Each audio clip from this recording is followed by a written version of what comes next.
Oh, hi there. Hello and welcome to Carspotting. We're in Brooklyn, in Prospect Park South. Very car-y neighborhood. Driven here in my own car, and we'll see what there is to find on this episode of Carspotting.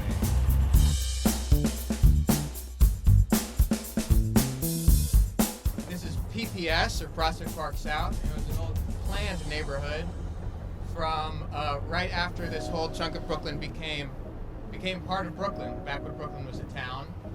And the idea of the neighborhood was it would be full of weird buildings. That was like the goal. And so it is full of these old, like, Victorian and colonial mansions that are all just totally hodgepodge.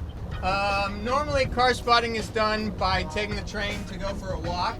But since we're out in the middle of nowhere, sort of at the edge of we're actually not that far off the Q train. But look at this, we can actually come out and see these like weird, crazy buildings. We're actually gonna pass one of the coolest houses in the town, or in New York, really, which is what's called the Pagoda House, which is this one over here, this weird Japanese style one. I think we'll go along, see what there is to see, and when we come up on a car, we'll hop out. That sounds like a good call. And we'll do this by car spotting. This is a meta episode. Hell yeah. We're spotting cars via a car that is one that I would otherwise spot. Oh my god. Oh my god. Oh my god. Oh There we go. Oh my god. Yeah, you gotta make sure that's close. Here's one of the local BMWs.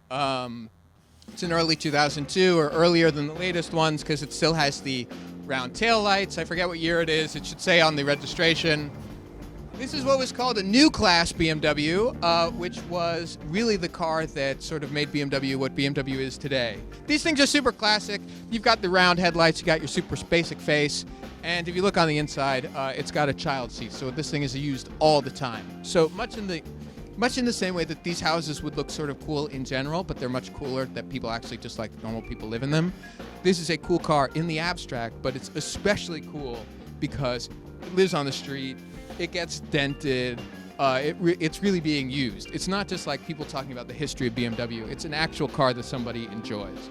Though this is seen as one of the classic European cars, its styling is oddly American because this basic idea of like big trunk, upright boxy top, and this strong what's called a character line running around the whole car was actually debuted on the Chevrolet Corvair.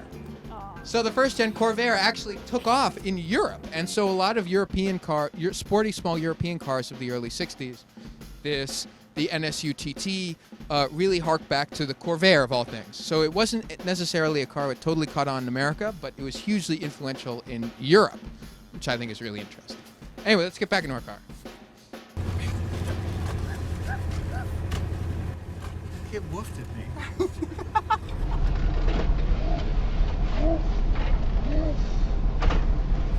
What is that about? What is going on? I hope the mic picked that up. Oh, I hammered one. Oh, we went right by one of my favorite houses. Oh, so distracting. Well, next time it's going to be house spotting and car spotting. Totally agree. All right, here's another one of my local favorites. This is El Super. One way in New York to stop your van from getting graffitied is to prematurely graffiti your own van, and sort of against graffiti code to graffiti over somebody else's graffiti. And so you see a bunch of graffiti vans rolling around New York, and it's not just because there's like vandals running around everywhere, it's because people commission them. Anyway, let's quickly check out these other vehicles across the street. Ha ha ha ha. Local art car. This being a early 2000s super wagon. Aaron, you would know better than I. Yeah, it's a legacy wagon. Yes. It makes your Subaru a little different. This is like a very Subaru thing to do, while you're eating your granola and you're thinking, hey, you know what? You're doodling in your notebook. You're like, you know what? I could do this to my whole car. I only bought it for $19.50, and it's not broken yet, so why not? Yeah. And it's also cool because it's right by this 1963, 1964 Impala, which I have absolutely no idea why this guy's out here, but It is. You can tell it's one of the higher trim models because it's got 6 taillights as opposed to 4. The lower models having 4, so that would be like a Biscayne or something else. So this was sort of in the middle of the era when Chevrolet was really when GM was really so much bigger than every other car maker in America, and this would have been coming up on America's best-selling car. I think it actually became America's best-selling car in '67, but I'm not 100% sure. But yeah, if you compare this, think of this as basically being reasonably contemporary in design to that 2002, and you can see why that car made such a stir. Because this thing is a very different idea of family transportation. This is an S430, and the reason why I know it's air suspension equipped is because the air struts have famously failed, and the car is sitting pretty much stanced. So yeah, with these things, it's a sort of, is it stanced or is it broken? And in the case of this Mercedes, I do believe it is actually broken. Neat, right?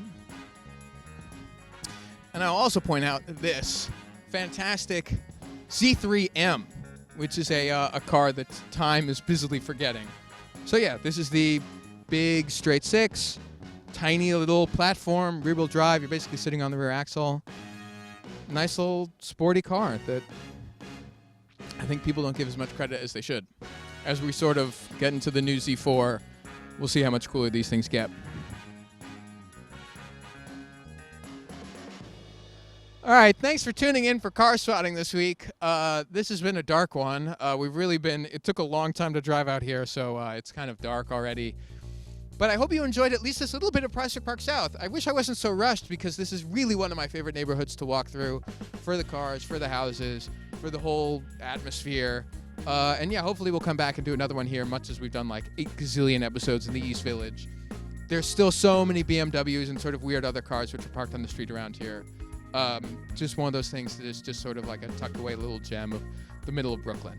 We're a long way from Manhattan. Anyway, tune in next week. We'll go some other interesting neighborhood. I don't know if it'll be this interesting, but as always, just, if you see a cool car parked on the street, you see some sort of strange prototype driving through Colorado or something, send it in at tips@jalopnik.com, and if it's cool, we'll post it. Yeah. Till next week. Yeah.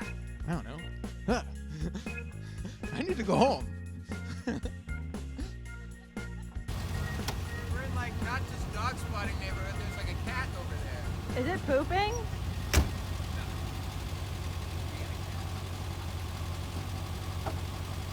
Raph, don't go until we tell you to, though. No, that cat was definitely just pooping outside. That's amazing.